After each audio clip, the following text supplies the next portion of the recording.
Hello everyone, বন্ধুরা দেখুন আমি এখানে পোলাও বানাচ্ছি। এই যে এখানে আছে কামিনী আতপ চাল, কাজু, কিশমিশ আর কাঁচা লঙ্কা, তার সঙ্গে গোটা এলাচ, লবঙ্গ, দালচিনি, ঘি দিয়ে চালটাকে আমি একটু গরম করে নিলাম। এরপরে গরম জল দিব, বেশি টাইম লাগবে না, 15 মিনিটে হয়ে যাবে দেখুন। আর এখানে রয়েছে কষা মাংস। মাংস একটু বাকি আছে, এখনো হয়নি সম্পূর্ণ।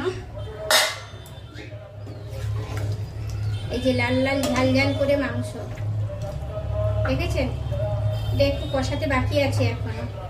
যে এখানে এখন জল দিব, তারপরে আর একটা আঁচ চালু করে ওটাকে কষাবো। 15 মিনিট লাগবে সময়।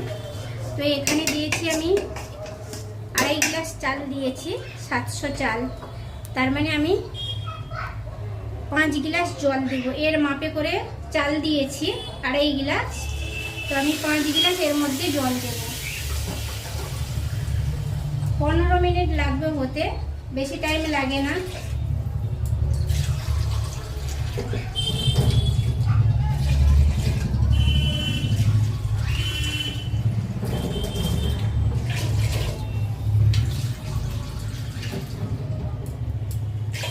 গ্লাস হয়ে গেছে জল দেওয়া। এরপরে একটু আঁচ বাড়িয়ে দেব, একটু ফুট উঠে গেলে নাড়াচাড়া করে ঢাকা দিয়ে দেব। তো ঘড়ি দেখো পুরো 15 মিনিট করতে হবে, করলে হয়ে যাবে। কেউ বেশি সময় করবেন না, করলেই নিচে লেগে যাবে।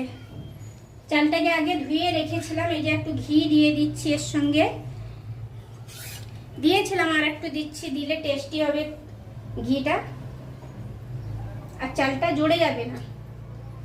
ছোট চাল তো জড়বে না। তো ঘি দিলে বেশি সময় থাকবে না, যা গরম হয়েছে দুপুরের খাবার দুপুরেই খেয়ে নিতে হবে। ঘি দিলে রাত অবধি যা থাকবে না। তো হয়ে গেছে আমার পোলাও, এখন খালি ফুট উঠলে 15 মিনিটের পরে আমি নামিয়ে দেব। এখন বাকি থাকলো মাংস কষানো। তো এখনকার ভিডিওটা এই পর্যন্ত, রেডি হয়ে গেলে পুরো দেখাবো। টাটা। হ্যালো বন্ধুরা দেখুন, এই যে পোলাও বানিয়েছিলাম, এবারে সবাই আমরা খাবো একসঙ্গে। এখানে রয়েছে স্যালাড, রয়েছে এখানে দিয়েছি, এর উপরে দইও দিয়েছি। এই যে চিকেন কষা বলেছিলাম, এইভাবে কষা করেছি। এর কাছে মিষ্টিও রয়েছে, থামস আপও রয়েছে। এবারে আমরা সবাই খাবো। কেমন হয়েছে বন্ধুরা দেখে কমেন্ট করে বলবেন।